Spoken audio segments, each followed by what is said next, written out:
حضرت عمر رضی اللہ تعالیٰ سے عظیم لیڈر شاید ہی دنیا کی تاریخ میں ایسا آیا ہو. وہ بھی جا کے کٹارے میں کھڑے ہوئے جب ان کے خلاف کیس ہوا. جب وہ مسجد میں امامت کرنے لگے تو ایک عام آدمی کھڑا ہوا اور اس نے کہا کہ اے عمر، یہ تیرے پاس سے کدھر پیسے آئے یہ جو نے کپڑے پہنے ہوئے؟ یہ تھا مسلمانوں کا انصاف کا نظام. اور انسانیت کا نظام کیا تھا کہ طاقتور نے فیصلہ کیا غریب کی خدمت کرنے کا.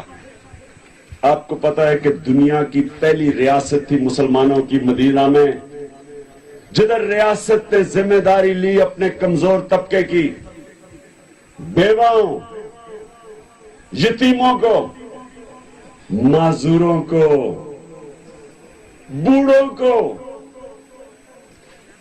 ریاست نے ذمہ داری لی ان کا دھیان رکھنے کے لیے. انسانیت کا نظام تھا. کیا آپ میں سے کتنوں کو اس چیز کا علم ہے کہ دنیا کی تاریخ میں پہلی دفعہ پینشنز کس نے نکالی تھی؟ کس نے فیصلہ کیا کہ جب ہمارے معاشرے میں ایک انسان بوڑھا ہو جائے اور کام نہیں کر سکتا تو معاشرے کی ذمہ داری ہے اس بوڑھے انسان کا دھیان رکھنے کے لیے؟ یہ کس نے کیا تھا؟ یہ حضرت عمر کے دور میں شروع ہوئی تھی پینشنز.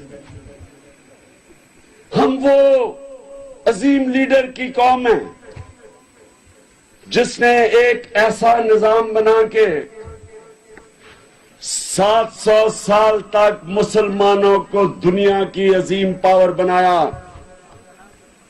سپر پاور تھے مسلمان دنیا کے 700 سال تک. کیا آپ کو یہ علم ہے کہ صرف سپر پاور ہی نہیں تھے؟ 700 سال تک دنیا کی تاریخ بتاتی ہے کہ سارے عظیم سائنسدان مسلمان تھے 700 سال تک، کیونکہ اسی نبی نے تعلیم کے اوپر زور دیا. اپنی قوم کو کہا کہ سب سے زیادہ ضروری ایک انسان کے لیے علم حاصل کرنا ہے. اس عظیم لیڈر نے کہا کہ اگر تمہیں چائنا بھی جانا پڑے تعلیم حاصل کرنے کے لیے جاؤ.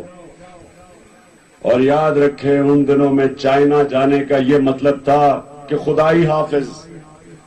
شاید ہی کوئی واپس آتا تھا چائنا جا کے، لیکن انہوں نے کہا زندگی اپنی داؤ پہ لگا دو علم حاصل کرنے کے لیے.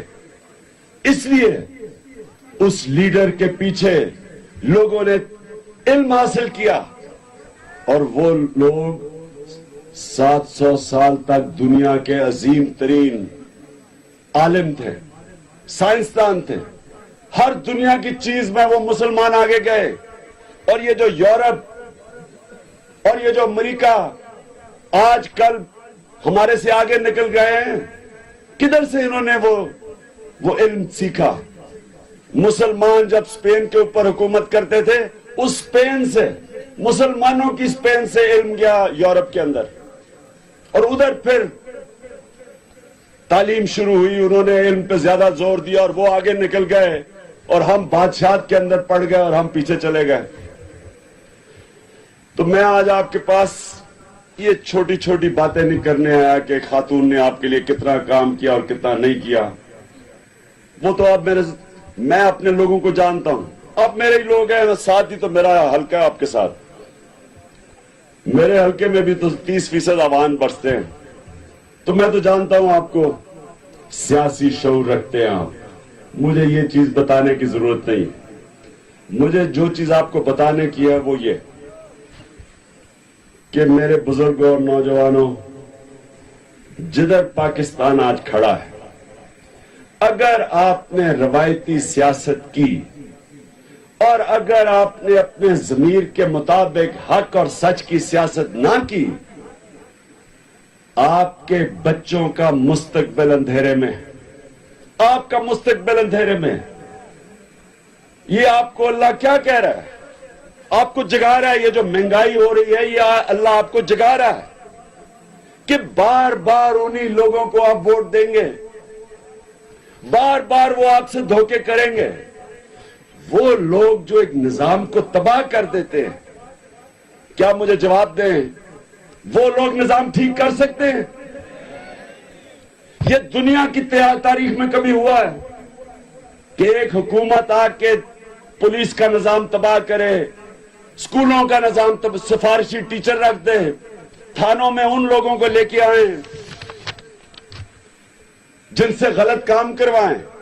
جب آپ تھانے دار سے غلط کام کرواتے ہیں، کسی کے اوپر جھوٹی ایف آئی آر کٹواتے ہیں تو 5 اپنی کاٹ دیتا ہے. وہ اسے کون روکے گا پھر؟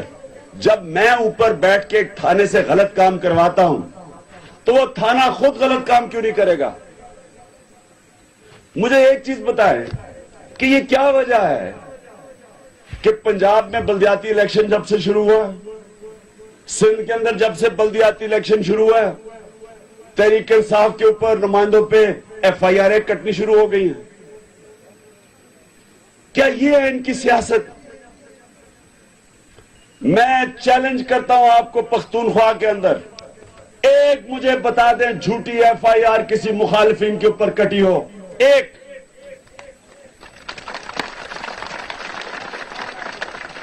کیونکہ ہم ایک نیا پولیس کا نظام لے کے آ رہے ہیں.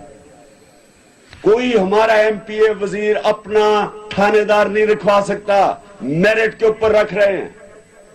پولیس کا صفایا ہو رہا ہے وہاں، کیونکہ کوئی سیاسی مداخلت نہیں ہے.